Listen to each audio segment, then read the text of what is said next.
Kashmir files అది cinema కాదా అనేది నాకు ఐఎమ్ నాట్ షూర్ అబౌట్. ఎందుకంటే సినిమా అనే దానికి ఒక ఫార్మాట్లో ఒక డెఫినేషన్ ఉంటుంది ఏంటి సినిమా అనేది. అంటే ఇప్పుడు ఒక విజువల్ మీడియం అనేది ఉందనుకోండి. విజువల్ మీడియం అంటే ఏంటి, ఒక డాక్యుమెంటరీ ఉండొచ్చు, ఏదో ఎవరు చెప్తా ఉంటే వీడియో ఉండొచ్చు, లేకపోతే అంటే ఈ రోజుల్లో ఇప్పుడున్న టెక్నాలజీలో ఒక షార్ట్ ఫిల్మ్, ఇలాంటి రకరకాల సిరీస్ అన్నీ వస్తుంటాయి. రైట్. ఓకే, అది ఒక particular method of telling a story. Kashmir ఫైల్స్లో అసలు స్టోరీ ఉందా లేదా అనేది ఐఎమ్ నాట్ షూర్. ఎందుకంటే నేను గవుక్కుని చెప్పాలంటే ఒక 1 లైన్లో అతను అస్థికలు తీసుకుని వెళ్ళి అక్కడి నుంచి ఏమైందో అని చెప్పడం అనేది స్టోరీ లాగా అనిపించవచ్చు, కానీ అది తీసిన విధానంలో you are not really connecting to that part. నాకు పర్సనల్గా ఇంకోటి ఏంటంటే, నేను ఒక మామూలు ప్రేక్షకుడిలాగా నేను సినిమా చూడలేను ఎప్పుడు. ఎందుకంటే ఇన్ని సంవత్సరాలు నేను సినిమా మేకింగ్లో ఉన్నప్పుడు నాకు ఒక మామూలు ప్రేక్షకుడు కేవలం కథ లేకపోతే డైలాగ్స్ విని దానికి ఎమోట్ అవ్వడుతుంది, కానీ నేను ఫార్మ్ ఆఫ్ ద ఫిల్మ్ మేకింగ్కి నేను ఇంకా ఎక్కువ అట్రాక్ట్ అవుతాను. Right. So unfortunately I might not be able to look at a film like that. So నేను కాశ్మీర్ ఫైల్స్ గురించి చెప్పాలంటే 2 థింగ్స్. ఒకటి ఆ సినిమా ఏంటి, రెండోది ఇంత వేలం వెర్రిగా దెయ్యం పట్టినట్టు చూస్తుంది మొత్తం కంట్రీ అంటే ఆ సినిమా. అక్కడ 2 పాయింట్స్ ఉన్నాయి. ఎప్పుడైనా మీకు బ్లాక్ బస్టర్ ఎప్పుడు వస్తుంది, ఒక చాలా ఎమోషనల్ హైల్ క్రియేట్ చేసి పెద్ద పెద్ద స్టార్స్ లేకపోతే ఎక్స్ట్రావగన్జాస్ లైక్ బాహుబలి 2 లేకపోతే ఇలాంటి సినిమాలు వచ్చినప్పుడు అండర్స్టాండబుల్, మీకు ఇంత పెద్ద రెవెన్యూస్ వచ్చేస్తున్నాయి అని అర్థం చేయడానికి. రైట్. ఇది ఎగ్జాక్ట్ ఆపోజిట్ డైరెక్షన్ వెళ్తుంది. ఒకటేంటి, అసలు స్టార్స్ లేరు. అనుపమ్ ఖేర్, ముతిన్ చక్రవర్తి ఇలాంటి క్యారెక్టర్ యాక్టర్స్ పెట్టుకుని వాళ్ళు లేకపోయినా కూడా అలాగే ఉండేది సినిమా. అక్కడ ఒక సినిమాలో పేసింగ్ కానీ ఒక డ్రామాటిక్ హైస్ క్రియేట్ చేద్దామని డైరెక్టర్కి అసలు ఉద్దేశమే లేదనిపించింది నాకు. రైట్. ఆడియన్స్ని ఇంప్రెస్ చేయటం అనేది డైరెక్టర్ ప్రథమ కర్తవ్యం ఎవరికైనా సరే, నేనన్నా ఎవరైనా సరే. ఇన్ని సినిమా పుట్టినప్పటి నుంచి ఇది మొదటి సినిమా నేను చూసిన అసలు ఆడియన్స్ని ఇంప్రెస్ చేయడానికి ట్రై చేయట్లేదు. తను జెన్యున్గా తనేదో నమ్మాడు, తనేదో బిలీవ్ చేసాడు. అది తన క్యారెక్టర్ ద్వారా, తన టెక్నిక్ ద్వారా అలా మనకి కారుతోంది సినిమా స్క్రీన్లోంచి. చెప్పట్లా, is not over doing. Okay, అప్పుడేంటి అలాంటిది, this is the true expression.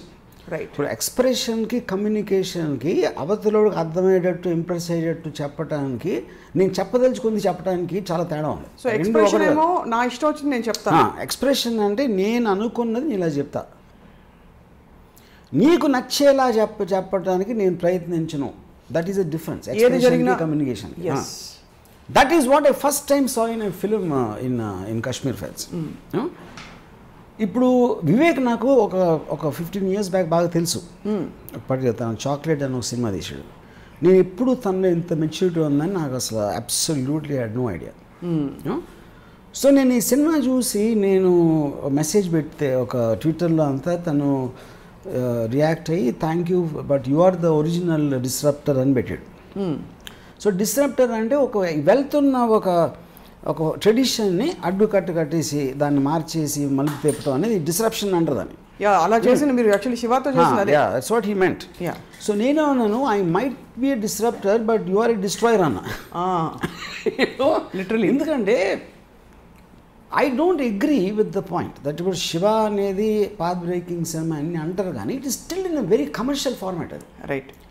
నేను ప్రజెంట్ చేసిన విధానం, క్యారెక్టరైజేషన్స్ వాటిలో డిఫరెన్స్ ఉండి ఒక ఇంపాక్ట్ క్రియేట్ చేశాను. కానీ దాంట్లో హీరో ఉన్నాడు, హీరోయిన్ ఉన్నారు, పాటలు ఉన్నారు, విలన్ ఉన్నారు, ఫైట్లు ఉన్నాయి, డాన్స్లు ఉన్నాయి. Everything which is there in a commercial film is already there in Shiva. Right. Only it is little డిఫరెంట్గా ఉంది అంతే. Which is not the case ఇక్కడ కాశ్మీర్ ఫైల్స్. కాశ్మీర్ ఫైల్స్లో అసలు ఎవరు ఇంపార్టెంట్ క్యారెక్టర్ అనేది ఇప్పటివరకు నాకు తెలియదు. It doesn't make it difference.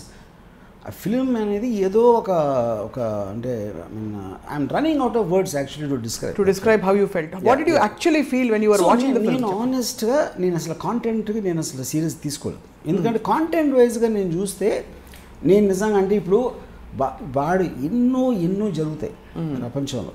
It's not the first time ఒక సో కాల్డ్ ఎక్సోడస్ లేకపోతే జెనోసైడ్ అనేది, క్యాటిల్ మ్యాసకర్, సెకండ్ వరల్డ్ వార్లో కాన్సన్ట్రేషన్ క్యాంప్స్ కానీ ఇలాంటి వందల వేలు జరిగినాయి. కంబోడియాలో పాల్పాట్ రెజ్యూమ్లో జరిగిన జెనోసైడ్ కానీ. So that is not what which for me was the great thing. And ఇంతమంది చెప్తున్నారు అది మెయిన్ థింగ్ అని చాలామంది నాకు చెప్పారు. కానీ నా బిలీఫ్ మాత్రం ఇట్ ఈజ్ సంథింగ్ ఎల్స్. నాకు అది కాదని నాకు నమ్మకం ఉంది, కానీ ఏది కరెక్ట్ అని నాకు తెలియదు. రైట్. ఇప్పుడు for example BJP, anti BJP, అసలు యాంటీ బ్రాహ్మిన్స్ ఎక్కువ ఉంటారు చెన్నైలో, ఫ్రమ్ వాట్ ఐ హర్డ్. అక్కడ 3 థియేటర్స్లో రిలీజ్ అయ్యి ఇవాళ 25 థియేటర్స్లో ఆడుతున్నాడు. So you feel it beats all the it just you don't know. ఇప్పుడు నాకు తెలిసిన 20 ఏళ్ళ అమ్మాయిలు వాళ్ళు అసలు వాళ్ళ లైఫ్లో ఎప్పుడు కాశ్మీర్లో ఇలా జరిగిందని తెలిసి ఉండాలి. ఇప్పుడు 1990లో జరిగిన ఇన్సిడెంట్స్ ఇది.